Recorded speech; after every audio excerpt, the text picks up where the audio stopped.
Dans la Grèce antique, quand un bébé naît, la sage-femme le pose à terre et inspecte son corps. A-t-il bien tous ses membres? Tous ses organes sensoriels? Les orifices sont-ils bien ouverts? Oreilles, narines, pharynx, urètre, anus. Est-il exempt de tout membre ou appendice surnuméraire? Si l'inspection du corps du bébé ne permet pas de répondre oui à toutes ces questions, le doute s'installe. Fait-il vraiment partie de l'espèce humaine? Est-il un avertissement des dieux? Sous le regard d'autres hommes de sa communauté, son géniteur pourra décider de ne pas prendre la peine ou le risque de l'élever.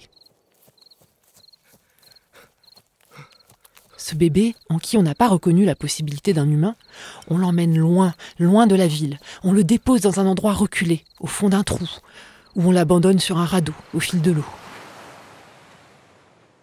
Cette pratique est appelée l'exposition du nouveau-né. La mort de l'enfant que l'on expose est à peu près certaine, mais pas totalement, car un dieu pourrait intervenir et sauver l'enfant. Ce dieu confirmerait aux humains effrayés que oui, ce bébé a une destinée humaine à accomplir. Exposer le nourrisson, ce n'est pas lui donner la mort, c'est peut-être laisser les dieux décider. Par l'exposition, on leur remet l'enfant, et on s'en remet à eux. Aujourd'hui, c'est le fœtus qui est inspecté par la sonde de l'échographe. On mesure la longueur crânio-caudale, la clarté nucale, on observe la paroi du ventre. Est-elle correctement fermée? La vessie n'est-elle pas trop grosse? Le crâne est-il bien clos? Les segments de membres sont-ils tous présents? Quand l'inspection du corps du fœtus ne permet pas de répondre oui à toutes ces questions, l'inquiétude s'installe. On se tourne vers la médecine fœtale. Des examens, des analyses génétiques tentent de déterminer si la malformation du fœtus est le signe d'une pathologie grave et incurable. Si c'est le cas, la personne qui le porte peut demander à avorter, même si elle a dépassé 14 semaines de grossesse, le délai légal de l'IVG. Quand on avorte suite à la découverte d'une malformation sur notre bébé à venir, on parle d'interruption médicale de grossesse, ou IMG. Au moins 2 médecins spécialistes doivent attester que notre fœtus est atteint d'une pathologie grave et incurable. Le plus souvent, ce fœtus est désiré. Il est déjà un enfant en devenir dans le cœur de ses parents. Alors que se passe-t-il dans leur tête quand on leur livre le diagnostic et qu'on leur parle de la possibilité de l'IMG? Sommes-nous psychologiquement prêts à élever un enfant qui a un handicap? Que deviendrait-il quand nous serons morts? Quel sera l'impact de cette naissance sur notre couple et sur nos autres enfants? Pouvons-nous arrêter de travailler pour être présents en permanence auprès de cet Notre enfant? enfant pourra-t-il être inclus à l'école, avoir un Aurons-nous travail? peur du regard des autres sur notre enfant? Souhaitons-nous, pouvons-nous assumer ce rôle de parents aidant Aurons-nous toute le notre temps, vie? l'énergie et la résilience nécessaires au Est-ce quotidien? qu'interrompre la grossesse est une option Si nous compatible avec nos interrompons la valeurs? grossesse, comment nous remettre de la perte de ce bébé? Aujourd'hui, pour ces parents qui vivent une grossesse désirée, pas de panthéon grec pour faire l'arbitrage entre poursuite et interruption médicale de la grossesse. Mais un cheminement délicat que font les parents aux côtés des soignants. Ce cheminement, nous allons l'explorer en 2 épisodes, tous 2 pro-choix. Un premier épisode suit les parents qui ont choisi de poursuivre la grossesse. Un second épisode suit les parents qui ont fait le choix de demander une IMG. Ces 2 épisodes vont main dans la main. Écoutez-les tous les 2. Dans ce premier épisode, donc, 2 couples, Tiffen et Tom, Enora et Gilles, ont choisi de poursuivre la grossesse. Et une équipe médicale pluridisciplinaire les accompagne.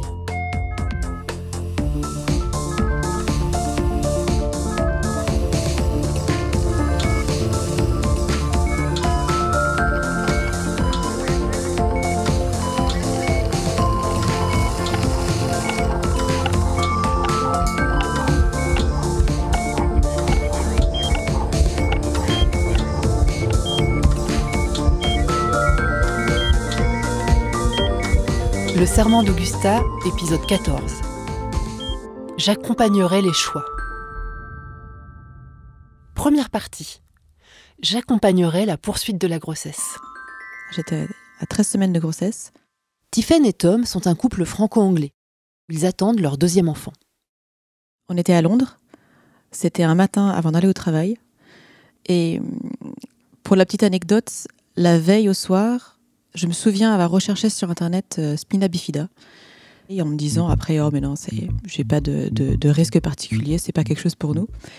Et quand on a fait l'échographie, je me souviens avoir demandé à l'échographe, est-ce que c'est quelque chose comme le spina, est-ce que c'est quelque chose qu'on peut détecter aussitôt? On m'a dit oui. Mais pareil, on disait ça d'un ton assez léger, et en fait, le ton est vite devenu moins léger. Quand au fur et à mesure de l'échographie, je voyais qu'elle restait assez longuement sur la colonne vertébrale, et qu'elle nous a dit à la fin, je pense qu'il y a quelque chose là, il faut que vous alliez voir quelqu'un d'autre. Et Nora et Gilles vivent à Paris. Ça fait 6 ans qu'ils essaient de faire un bébé. Ils ont détecté une malformation des membres, des deux mains en fait. 7 mois et demi de grossesse, c'est suite à l'échographie que le rendez-vous est pris pour savoir en fait d'où vient la malformation et si c'est une malformation et ça s'arrête là ou si c'est plus grave que ça. J'ai eu une amyosynthèse et une ponction sur le cordon ombilical. Il y avait plusieurs hypothèses liées à la malformation des membres. Il y avait des choses terribles et il y avait des choses plus light. Donc après, il fallait attendre les résultats de toute façon de la génétique. En parallèle, on nous a quand même demandé d'arrêter de préparer l'arrivée du bébé parce qu'il y avait une éventualité qu'on doive décider de mettre un terme à la grossesse. Je pense que c'est ça qui a été le plus dur en fait à supporter, c'est de se dire potentiellement ça peut s'arrêter. De toute façon, à partir de ce moment-là, notre vie elle s'est arrêtée avec mon mari. On s'est arrêté de travailler, parce que la malformation, il faut le digérer. Par contre, une interruption de grossesse à 7 mois et demi, c'est juste impensable en fait. C'est ça qui a fait qu'on était très très mal. Il y a la nouvelle à digérer, mais aussi la façon dont elle est annoncée par les médecins. Il peut arriver que les soignants-soignantes exposent leurs propres valeurs d'une manière non sollicitée et impactent de façon décisive la réflexion des parents. Il est aussi possible que leur interférence heurte les valeurs du couple et que la relation de soins soit affectée. Le lendemain, rebolote, un autre hôpital, unité spécialisée, et là, Tiphaine. Un docteur très froid et très clinique dans son analyse qui regarde tout et qui silencieusement confirme oui, il y a bien ce signe-là, aussi, et en gros qui a confirmé le diagnostic et qui nous annonce après ce que ça veut dire pour notre fils et qui lui dit donc il y a bien un spina bifida, une ouverture, donc c'est une ouverture sur la colonne vertébrale, il y a les nerfs qui sortent, ça veut dire paralysie partielle des membres inférieurs, de l'incontinence, potentiellement des problèmes au niveau cognitif aussi, parce qu'il y avait un excès de fluide dans le cerveau qui peut générer d'autres problèmes au niveau cognitif, et qui en gros nous dépeint le pire, donc un enfant qui sera un légume et qui aura un QI très inférieur à la moyenne. Son diagnostic parlait de la version la plus extrême de tout. Tom. En termes de capacité cognitive, c'était ce qu'il y avait de plus sévère. En termes de mobilité, c'était le manque le plus sévère. Il nous poussait presque à avorter là. Et à la seconde où il a réalisé qu'on ne le ferait pas, on a été amené dans une pièce avec 2 chaises et une boîte de mouchoirs. Et il n'est pas revenu. C'était froid, très clinique. Et si on ne les suivait pas, il n'avait pas de temps pour nous. Comme il avait dépeint de façon si positive la vie que notre fils allait avoir, c'est vrai que finalement, l'option numéro 2, qui était de garder notre enfant, se présentait pas comme une option qui était vraiment... En gros, quelle personne, avec cette description, voudrait prendre cette décision ? À ce stade, on ne savait pas grand-chose sur le spina bifida. C'était notre introduction et c'était une vue très univoque de la maladie qu'il essayait de nous forcer à adopter. Nous, on est chrétiens et pour nous, la vie est là, elle est là pour la préserver. Donc de toute façon, c'est quelque chose dont on avait parlé avant de se marier. Nous, on était d'accord là-dessus. Donc c'est vrai que quand le diagnostic a été posé, en fait, on n'a même pas eu besoin vraiment d'en discuter ensemble parce qu'on savait quelle serait notre décision. Et aussi, je me disais, une des réflexions que je m'étais faite, c'était que si j'avais un enfant en bonne santé et que sa poussette se faisait renverser par une voiture quelques jours après, mon fils se retrouverait probablement dans la même situation qu'il est maintenant. Donc que l'accident soit arrivé en anténatal ou en postnatal, si c'était après la naissance, je ne me poserais pas la question de me séparer de mon fils. Donc je ne vois pas pourquoi la question se poserait en avant, en fait. Il y a des accidents qui arrivent dans la vie, il y a des choses qui arrivent et la question c'est plutôt comment est-ce qu'on y répond plutôt que... C'est la vie, quoi. Et Nora, que j'ai su à 30 ans que j'allais avoir une problématique pour tomber enceinte. Le combat contre l'infertilité avec Gilles, ça a duré 6 ans. On a eu des discussions très conflictuelles, un peu avec mon frère, très dures. Il avait peur que mon envie d'être maman me gâche la vie parce que j'accepterais une situation trop difficile à gérer, quoi. Et je lui disais aussi d'arrêter de lire trop de choses. Moi, je voulais, quoi qu'il arrive, faire naître cet enfant. La seule raison qui aurait fait que j'aurais pu dire on met un terme à la grossesse, c'est il va pas vivre, en fait. Il va souffrir toute sa vie, il aura mal toute sa vie, etc. Moi, j'avais une conviction, en fait. Peut-être qu'on peut penser que c'est fou, mais j'étais persuadée que Soren allait bien. Oui, il y avait cette malformation, mais le reste, j'étais sûre qu'il allait aller bien parce que j'avais l'impression de communiquer avec lui. Et quand on était au rendez-vous avec la médecine fœtale et qu'ils évoquaient l'interruption de grossesse, il tapait dans mon ventre à chaque fois que ça a été évoqué. Et du coup, je savais que c'était pas ça qui allait se passer, en fait, parce que j'étais connectée à lui. Mais ça, c'est mon ressenti de future maman, etc. C'est inexplicable, en fait. Mais ça a joué énormément aussi dans mes convictions. C'est-à-dire que moi, je savais que Soren, ça allait aller. Et on le voit aujourd'hui, c'était vrai. Donc voilà, oui, il a cette malformation, oui, il a un handicap, mais ça s'arrête là pour lui. Enora, Gilles, Tiphaine, Tom et leur bébé ont été suivis à l'hôpital Trousseau, à Paris. Alors moi, je m'appelle Lucie Guilbeault, je suis gynécologue obstétricienne à Paris et je suis spécialisée en médecine fœtale. Alors la médecine fœtale, c'est une spécialité relativement récente qui est née dans les années 70, qui consiste en fait à la fois à faire des diagnostics d'anomalies chez les bébés in utero au cours de la grossesse. Et selon ces diagnostics, on va pouvoir informer les futurs parents de la malformation ou de la pathologie que présente leur bébé et les accompagner au mieux. Alors qu'est-ce que ça veut dire ? Soit on a même des possibilités au cours de la grossesse d'apporter un traitement. Par exemple, il y a certaines situations comme les anémies fœtales. On peut faire une transfusion du bébé in utero quand il est encore dans le ventre de sa maman en faisant une piqûre au niveau du cordon ombilical sous échographie et en transfusant du sang. Ce qui peut parfois permettre une guérison du bébé in utero et un bébé qui naît en parfaite santé. Il y a d'autres situations où il n'existe pas de soins en prénatal, pas de soins en postnatal non plus. Et dans ces cas-là, les femmes et les couples en France ont la possibilité de demander une interruption médicale de la grossesse sous condition qu'il s'agisse d'une pathologie grave et incurable. Je m'appelle Anne-Marie. Je suis sage-femme depuis 30 ans et je travaille dans le service de médecine fœtale de l'hôpital Trousseau maintenant depuis 17 ans.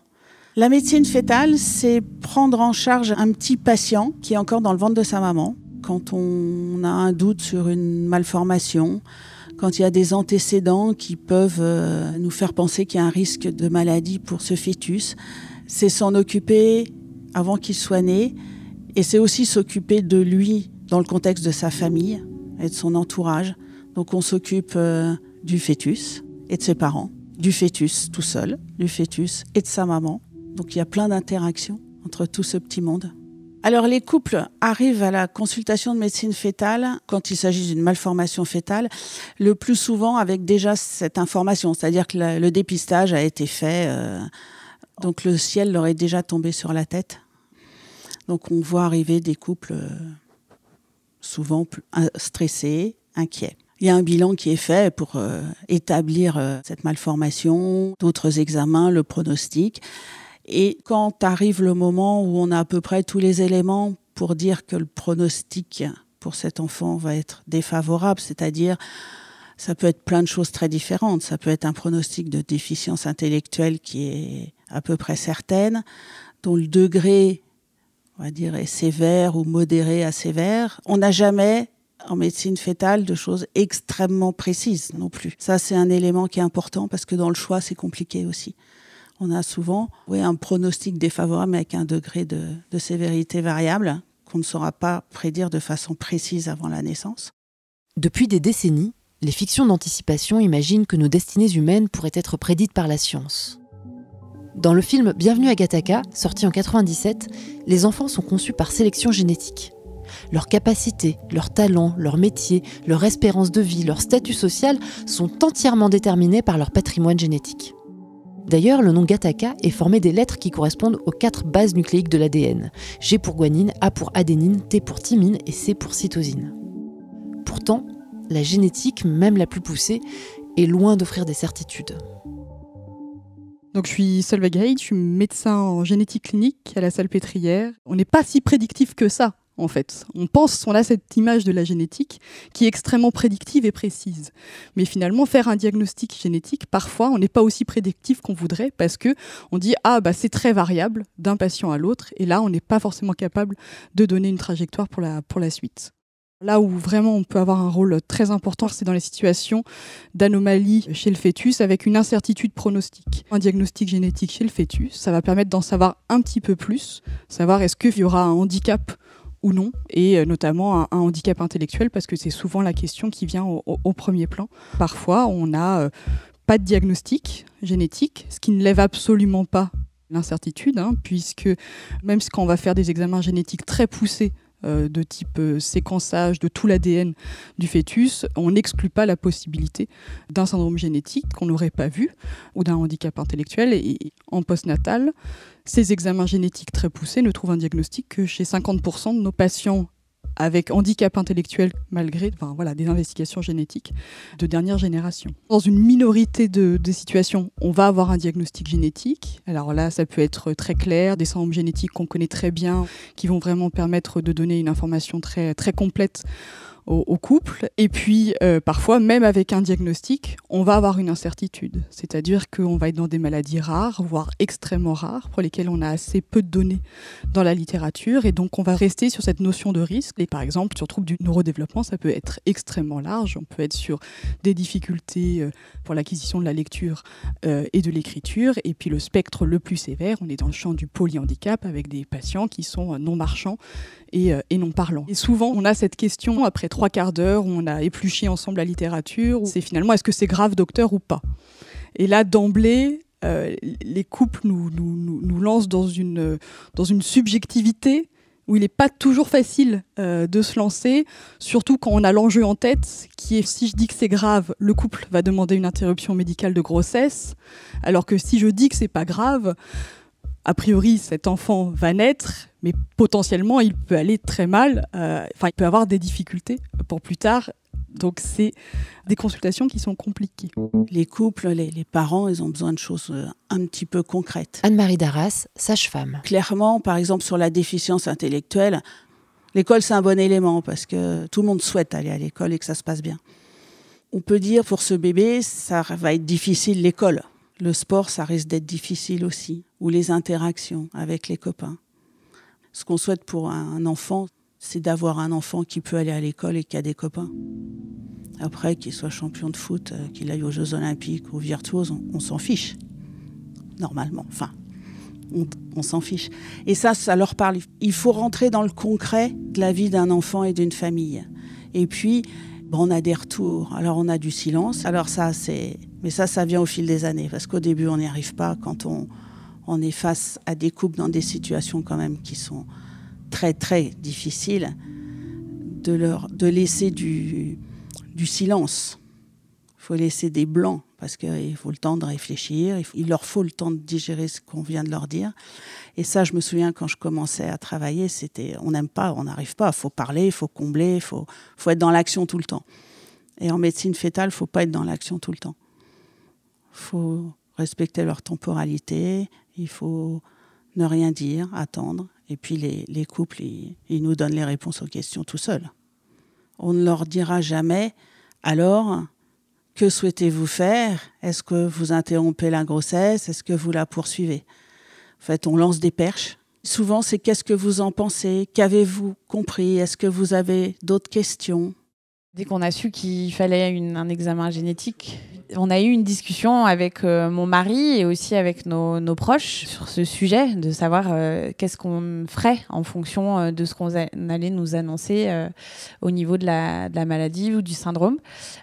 Beaucoup de discussions même, parfois houleuses, parfois calmes, parfois en larmes. Enfin, c'est pas une discussion, c'est plusieurs discussions en fait, plusieurs moments. Parfois on a une certitude et puis en fait après on en rediscute et on se dit ah ben non là on pourra pas aller jusque là.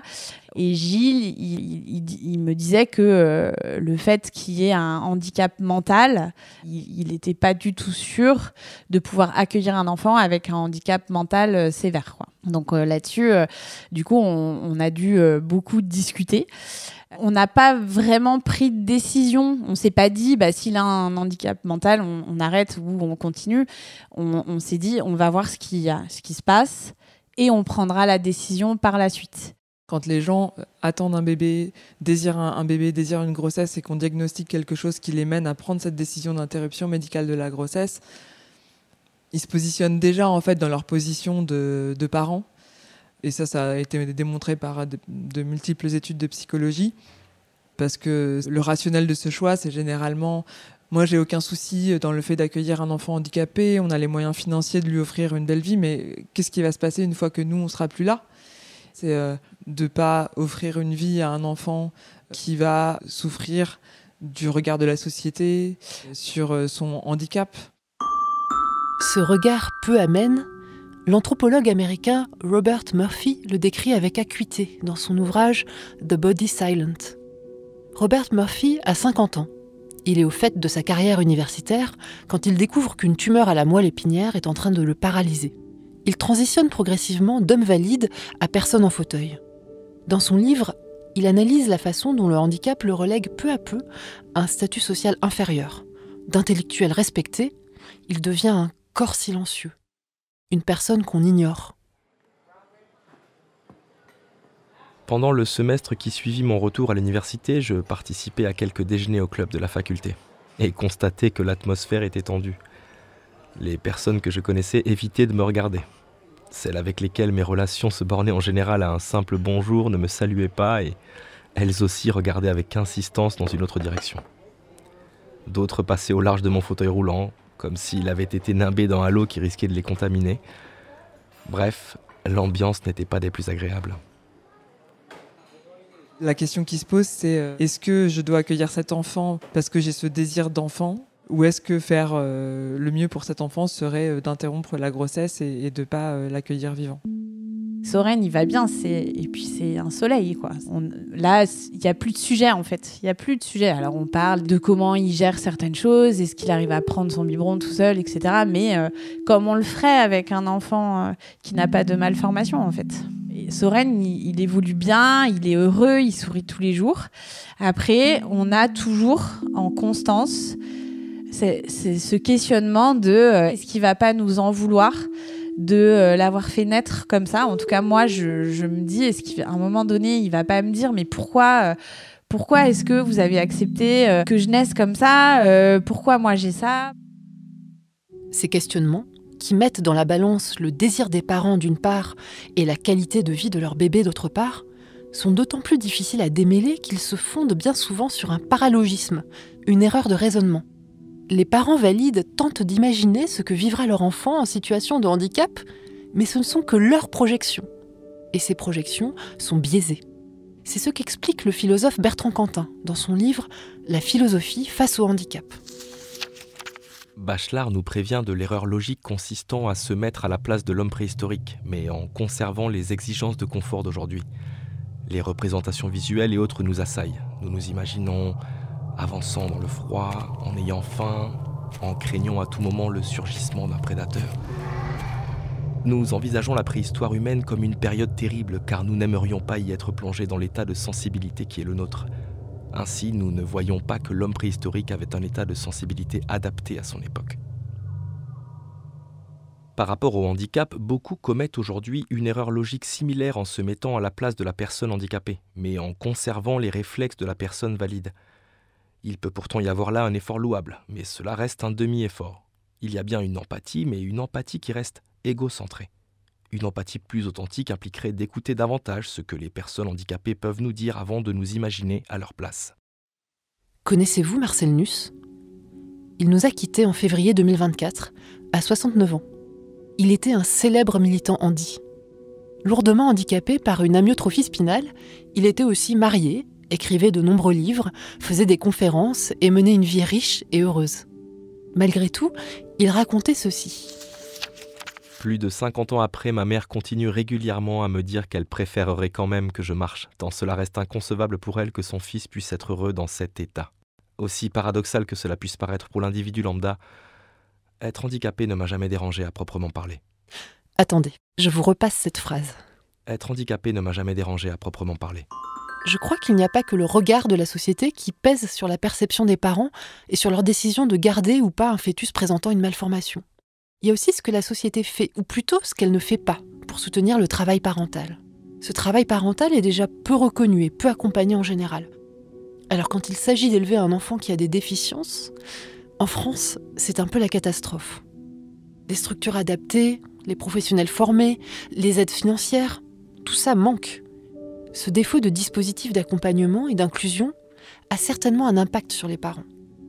Et je présume que cet impact est particulièrement important pour les mères.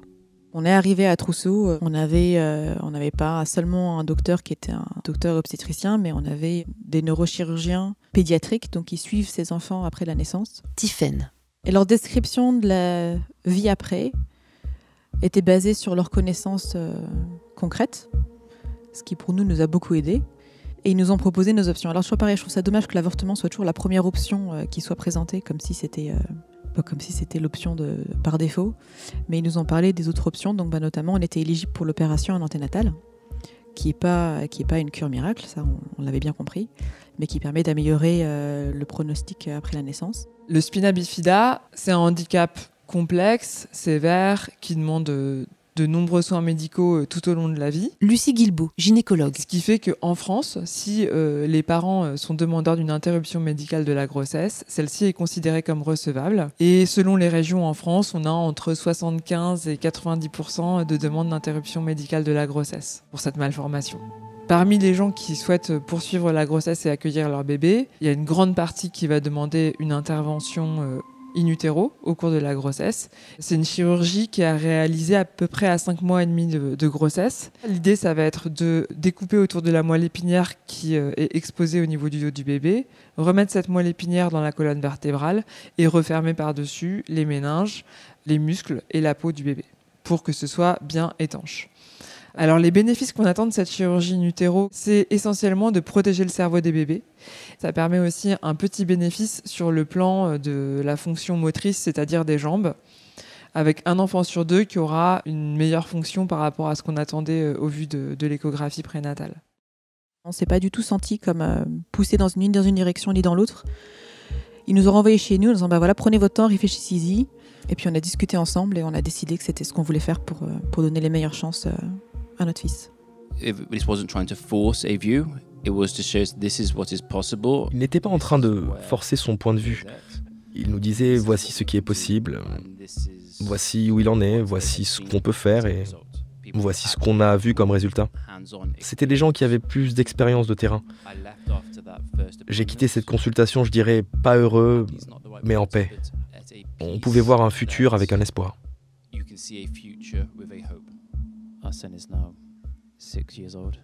Notre fils a maintenant 6 ans.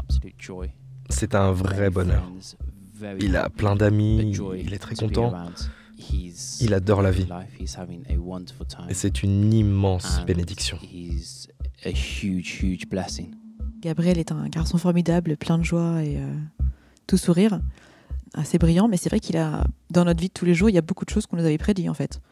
Et c'est marrant comme au début ça faisait peur et maintenant en fait c'est même pas une question. C'est vrai qu'on a le fauteuil roulant, il est sondé 5 fois par jour, il a pas de dérivation au niveau du cerveau. Donc ça il l'a pas, c'était une des choses que la chirurgie a permis d'éviter. Mais c'est vrai qu'il a beaucoup de choses finalement qu'on nous avait prédit au départ et qui peuvent faire peur comme ça quand on nous l'annonce de but en blanc. C'est un enfant qui a des besoins. Donc oui, forcément, il y a pas mal de... on connaît bien l'hôpital, mais On se pose pas plus de questions maintenant, ça fait partie de la vie et c'est comme ça. Quand on a le diagnostic et qu'on nous annonce tout ce qui peut arriver, on nous fait une longue liste, mais la liste, tout n'arrive pas en même temps. Parce que ça reste un enfant pour commencer. Et tout se met en route de façon progressive. En fait, nous, Gabriel a eu son fauteuil à 3 ans. Et pour nous, le fauteuil, c'était une vraie célébration. Parce qu'en Angleterre, on ne pouvait pas avoir un fauteuil avant les 3 ans de l'enfant. Ce qui fait qu'il était toujours à 4 pattes. Alors qu'en fait, en termes de mobilité, pour lui, pour pouvoir se déplacer et jouer partout, en fait, ça a été formidable pour lui d'avoir son fauteuil. Et ça, je pense qu'on ne l'aurait pas vu en anténatal quand on nous annonçait qu'il y aurait un fauteuil roulant qui allait arriver dans notre vie. Alors qu'en fait, en pratique, ça c'était super. Il était ravi. Ça a changé énormément de choses pour lui et pour son indépendance. Donc je pense que notre perception des choses va changer avec le temps, parce que le handicap fait peur parce qu'on ne le connaît pas forcément, tout le monde ne le côtoie pas. Et en fait, au jour le jour, en fait, c'est juste un peu une prise en charge, une adaptation qui est un peu différente. Oui, le handicap fait peur. Et à moi la première. Et on va parler ensemble de validisme dans la suite de cet épisode. C'est-à-dire de l'idée que les corps valides seraient supérieurs aux corps handicapés. Mais avant, je veux insister sur quelque chose de très important.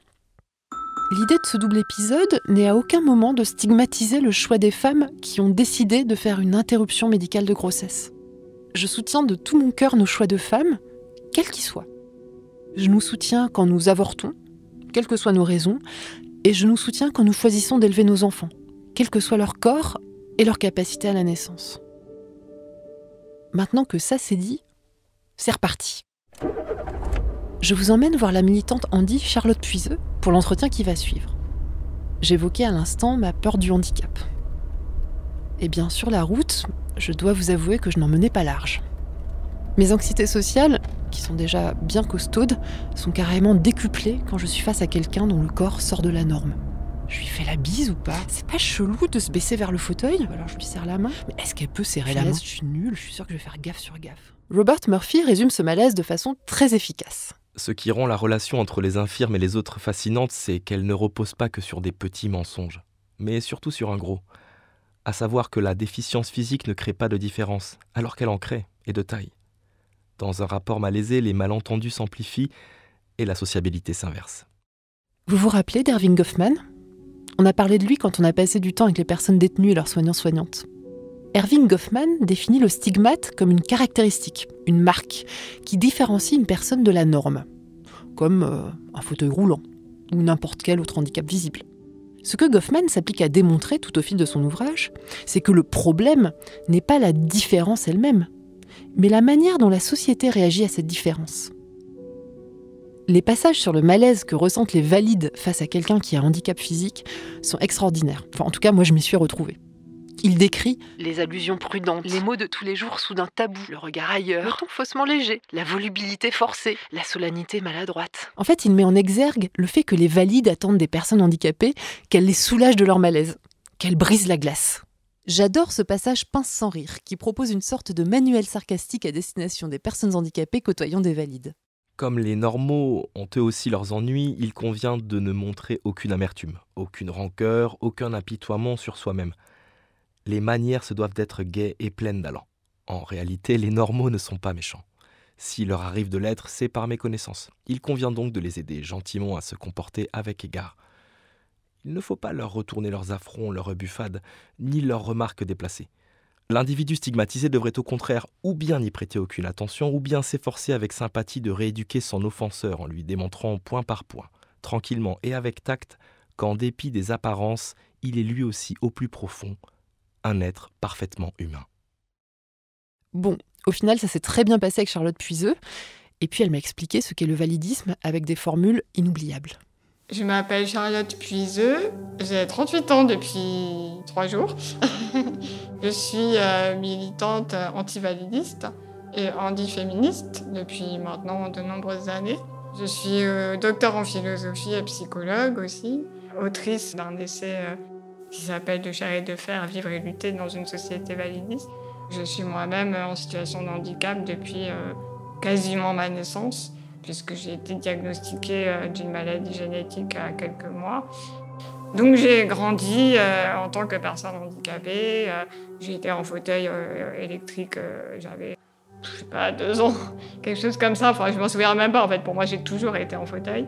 Et puis aujourd'hui, j'ai des auxiliaires de vie qui m'accompagnent dans tous les gestes de la vie quotidienne, H24, voilà, pour tout, les gestes.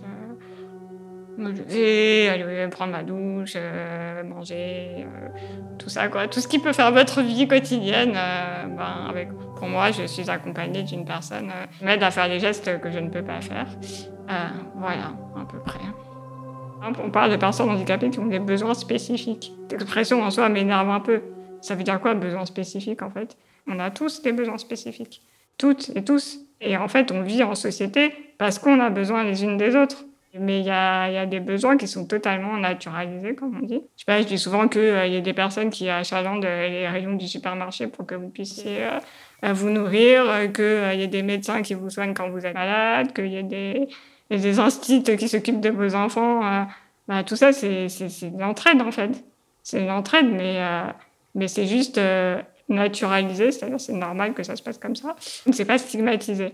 Par contre, les besoins des personnes handicapées qui vont être, d'avoir besoin d'une auxiliaire de vie pour se lever, pour se doucher, ça va être spécifique. Et ça veut dire quoi? Ça veut juste dire que leurs besoins, en fait, ne sont pas pris en compte dans l'organisation sociale de façon naturelle. C'est fondu, en fait, dans l'organisation sociale. Et notre organisation sociale a préféré prendre en compte d'autres besoins que ceux des besoins des personnes handicapées. Quand j'ai fini ma classe prépa littéraire, donc j'ai fait Hippocagne-Cagne, comme mes parents habitaient à côté de la Sorbonne, je voulais m'inscrire ici.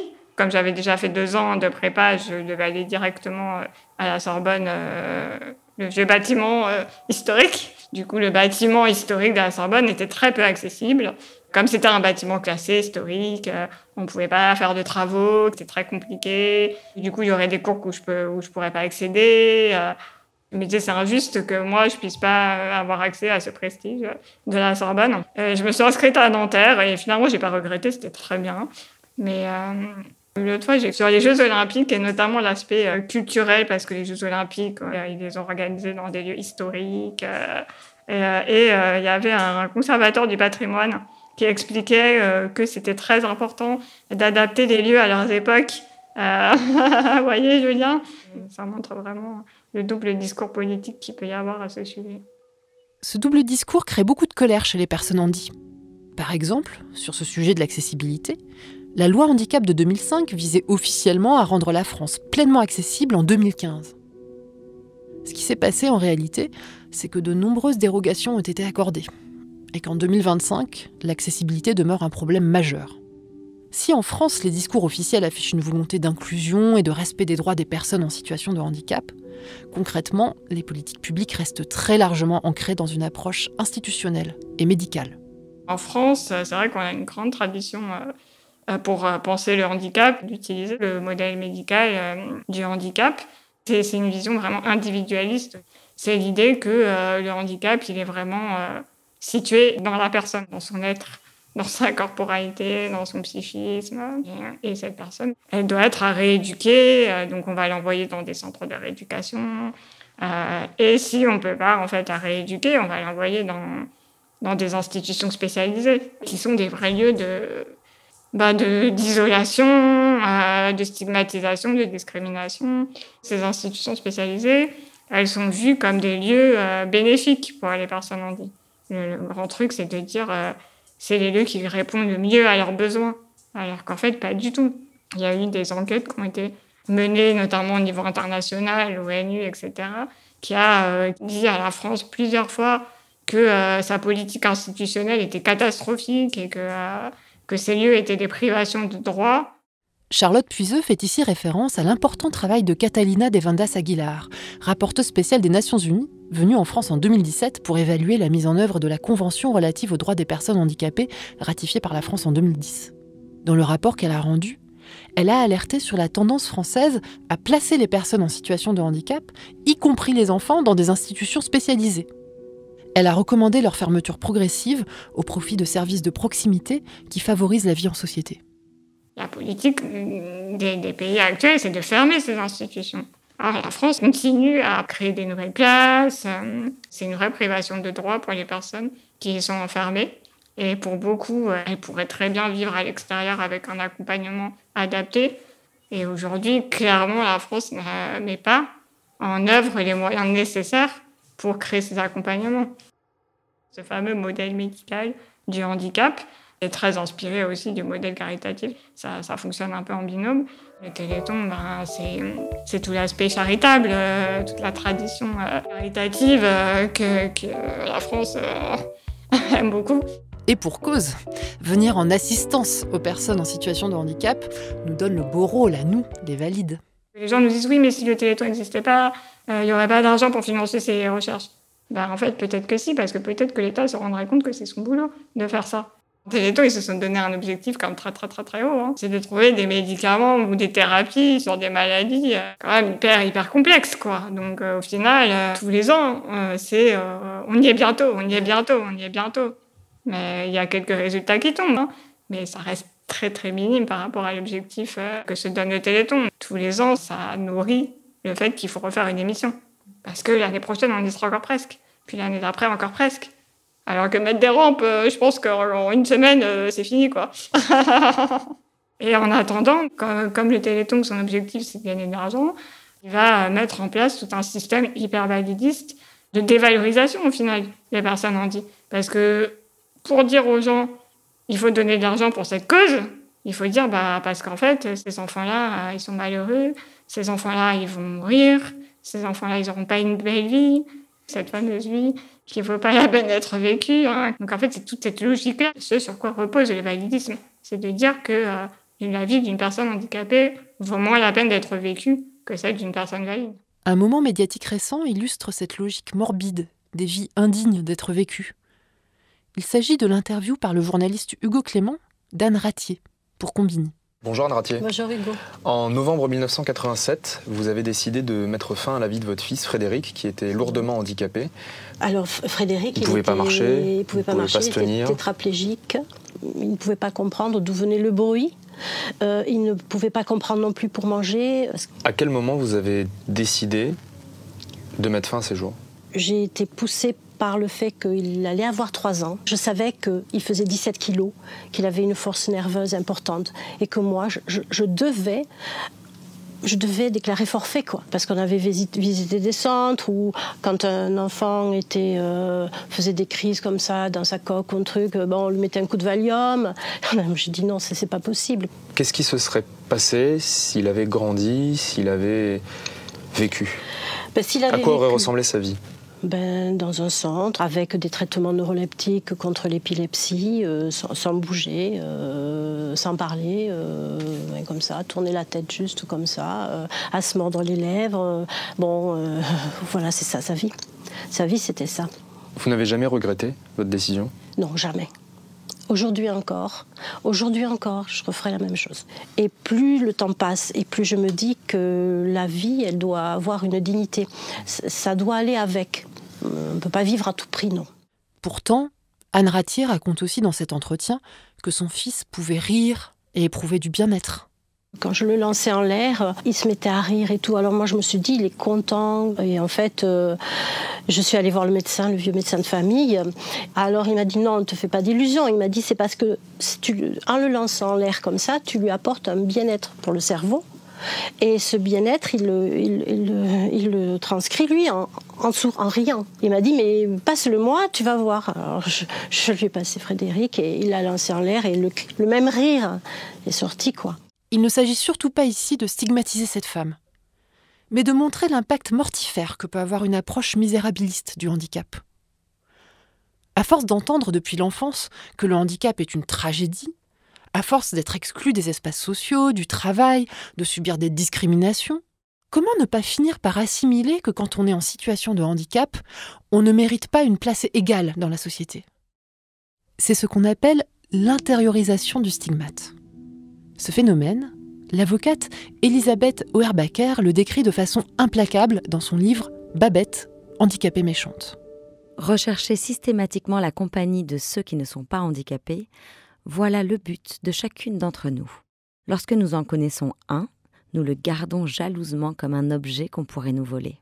Et notre fierté du geste ou de la rencontre qui nous rapproche de la norme n'est que l'autre versant du mépris que nous avons pour ceux qui sont plus handicapés que nous. Ce que je ressens, c'est ce que tous les autres handicapés ressentent. Moi aussi, je pense que le mariage est la solution pour que mon handicap disparaisse. Moi aussi, je suis jalouse des autres. Moi aussi, je méprise plus handicapé que moi. Moi aussi, je lui témoigne de la pitié. Moi aussi, je refoule toute idée de handicap. Il y a une autre forme de discours validiste qui fait du mal à l'estime de soi des personnes handies, et celle-ci est plus subtile, parce qu'elle se veut bienveillante. On en a vu un exemple retentissant lors des Jeux Olympiques et Paralympiques de Paris, avec Teddy Riner, qui disait à la RTBF « On se bat, on s'entraîne. Non, en vrai, le vrai mérite, c'est les Paralympiques. Ils ont un handicap, c'est déjà très dur, et ils arrivent à faire des choses juste incroyables. » Une semaine plus tard, il en remet une couche sur RTL avec Marie-Josée Pérec. Nous, on sait ce que c'est que de s'entraîner tous les jours. Avec un handicap. C'est des super-héros. Donc pour nous, ce sont les Avengers. Vous demandez aux gens qui ne s'y connaissent pas spécialement sur les questions de handicap, pour vous, c'est quoi une personne handicapée? Et soit ils vont vous parler d'athlètes paralympiques, soit ils vont vous parler du Téléthon. C'est vraiment les deux images que les gens ont en tête quand on leur parle de personnes handicapées. Les Jeux paralympiques, c'est un exemple quand même très intéressant de validisme, notamment pour illustrer ce qu'on appelle l'inspiration porn. L'inspiration porn, ou porno d'inspiration, c'est un concept qui nous vient de Stella Young, aujourd'hui décédée, qui était une journaliste et une humoriste atteinte de la maladie des os de verre, une pathologie qu'elle décrivait comme le fait d'avoir des os très douteux. Elle a fait un TED Talk en 2014, intitulé « Je ne suis pas votre inspiration, merci bien », dans lequel elle parle de ces images et vidéos qu'on partage sur les réseaux sociaux et qui montrent des personnes en situation de handicap réalisant des actes ordinaires comme marcher mais avec des prothèses de jambes, mais qui nous sont présentés comme des moments extraordinaires qui doivent nous inspirer. En regardant ces photos, on doit se dire « Waouh, quelle belle leçon de vie !» Stella Young explique qu'elle utilise le mot porn, porno, parce que ces images objectifient un groupe de personnes, les personnes handies, pour faire du bien à un autre groupe de personnes, les valides. Comme dans le porno, quand on y objectifie les femmes pour le plaisir des hommes. L'inspiration porn permet aux personnes valides de se sentir soulagées. Ok, ma vie est pourrie, mais ouf, il y a pire. Et puis ensuite de retrouver la pêche. Si eux arrivent dans leur état à faire cet exploit, alors moi aussi je peux surmonter mes propres difficultés qui sont vraiment moins grandes. Toutes ces expressions qu'on entend et qui sont hyper validistes, alors que les personnes les utilisent en pensant à bien, mais quand on me dit transcender son handicap, vivre malgré le handicap, tout ça, en fait, c'est hyper validiste parce que non, on ne transcende pas son handicap, on ne vit pas malgré le handicap. On essaye juste de supporter le validisme, justement. Sofiane Meyaoui, meneur de l'équipe de France de basket fauteuil, avait d'ailleurs répondu à Teddy Riner sur ses réseaux sociaux qu'il souhaitait être considéré comme une personne normale et un athlète. Il s'exprime de vive voix sur RMC. Moi, ça me touche parce que je suis un athlète avant tout, avant d'être une personne en situation de handicap. Et donc, quand on dit vous êtes les vrais athlètes, les Avengers, les vrais super-héros, c'est un peu comme nous considérer un peu différents. On n'est pas plus méritants, on est autant méritants que n'importe quel athlète. Et voilà, donc du coup, c'était pour ça que je voulais un peu réagir. Le revers, j'ai envie de dire, de l'inspiration porn, ce que ça provoque, c'est que ça renvoie dans un peu le néant la grande majorité des autres personnes handicapées qui vont pas aller au JP, quoi. Ce message de glorification qu'on renvoie sur les athlètes paralympiques, c'est l'idée de dire, vous voyez, ces personnes, elles ont réussi à s'en sortir, elles ont la volonté. La question de la volonté est hyper importante. Donc, ça veut dire que toutes les autres personnes qui s'en sortent pas, en fait, elles ont pas assez de volonté. En fait, elles y mettent pas assez du leur pour sortir de chez elles, pour trouver du travail, pour avoir une vie amoureuse. C'est juste qu'elles font pas assez d'efforts, en fait. Donc, on efface toutes les discriminations que la société met en place, tout le côté systémique. Tout ce côté systémique, comme dit Charlotte Puiseux, il nous faut un autre modèle de pensée du handicap pour le mettre en lumière.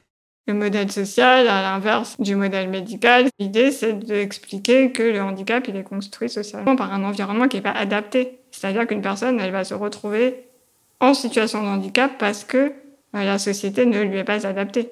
C'est ça, en fait, l'idée du modèle social.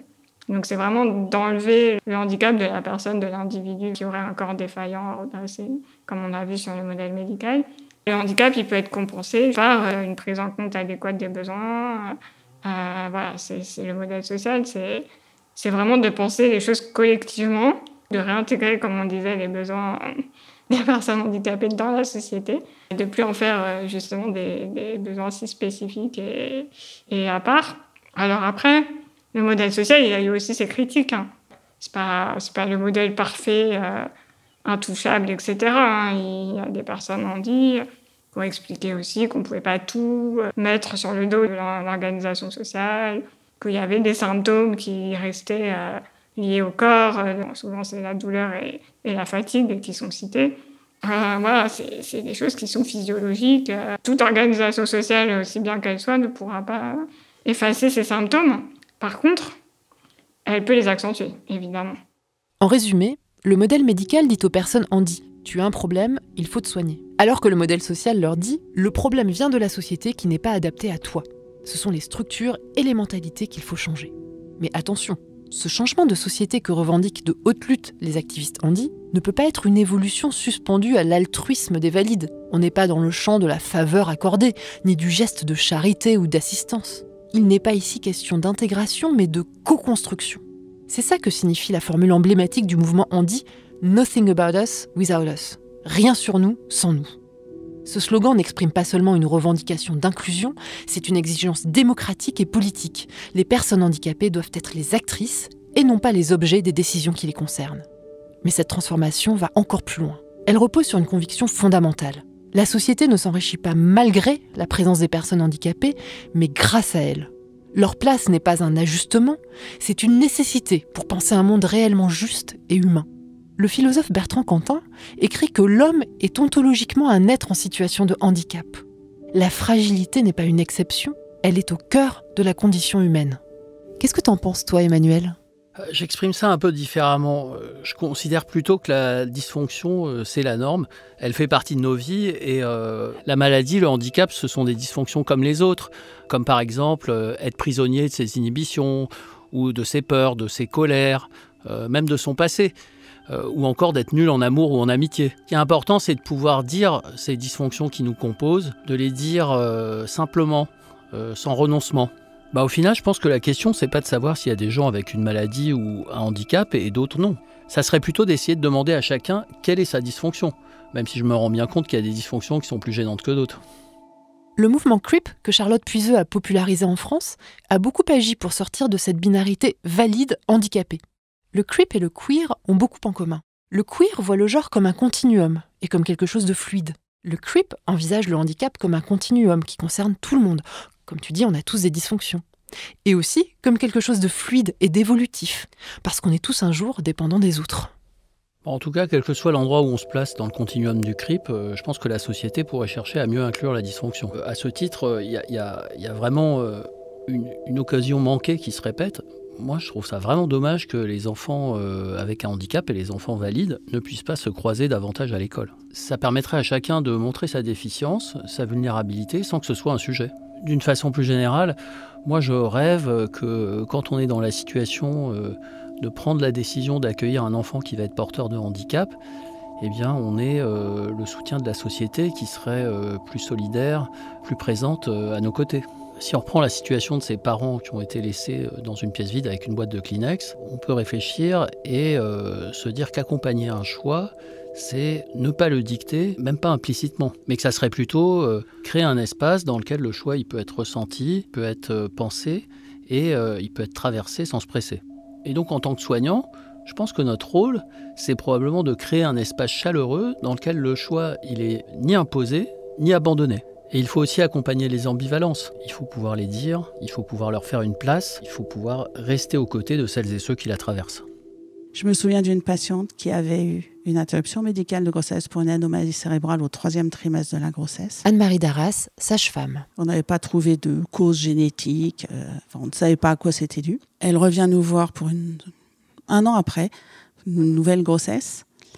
Et à la fin de la grossesse, la pathologie réapparaît la même. Le couple demande à faire une interruption de grossesse. On l'organise. On arrive en salle de travail pour faire le geste d'arrêt de vie, la patiente sous péridurale. Et j'arrive en premier dans la salle, on discute. Et là, je ne saurais pas vous dire pourquoi ce jour-là, Je lui ai lancé une perche. Moi, je lance souvent des perches. Je ne sais plus exactement ce que je lui ai dit. Mais mon radar m'a dit, là, il faut reposer la question. Je lui ai réexpliqué, donc là, on va s'installer pour faire le geste d'arrêt de vie. Et puis, je l'ai regardé. On s'est regardé. Et je lui ai dit, on le fait. Et elle m'a dit, non, on le fait pas. On était à un quart d'heure de faire le geste d'arrêt de vie. Je dis, on va se poser.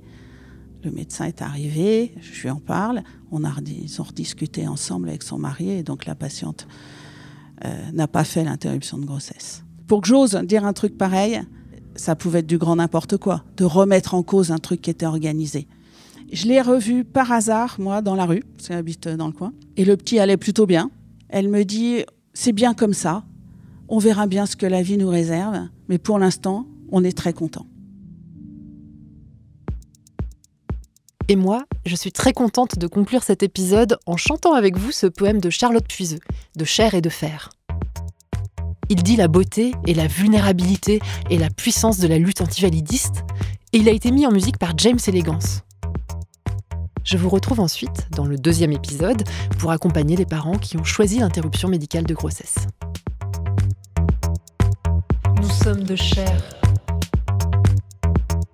nous sommes de fer, d'amour et de colère, mais bien vivantes, puissantes, sous nos blessures sanglantes.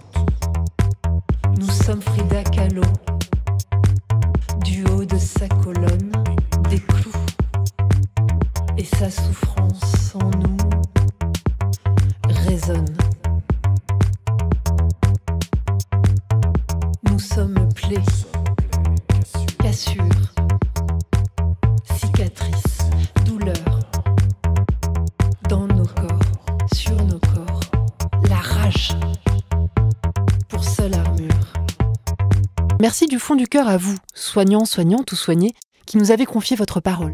À vous qui nous écoutez, vous pouvez à votre tour nous envoyer vos idées, vos témoignages et vos remarques en vous rendant sur notre site, lesermentdaugusta.com. Et si je suis de chair, de celles qui ont peur, tremblent, doutent, se perdent, pleurent. Je suis aussi de fer, forgée pour résister, droite et fière de lutter. Droite et fière de lutter. Droite et fière de lutter.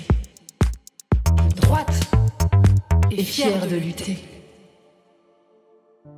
Le Serment d'Augusta est un podcast coproduit par Sorbonne Université, la Fondation AP-HP et l'Institut du Cerveau, avec le soutien de la Fondation Sorbonne Université. Concept et écriture, Olympe Degé et Emmanuel Flamand-Rose. Cet épisode a été réalisé avec le concours de Dr Lucie Guilbeault et relu par Raphaël Perrin. Merci à eux.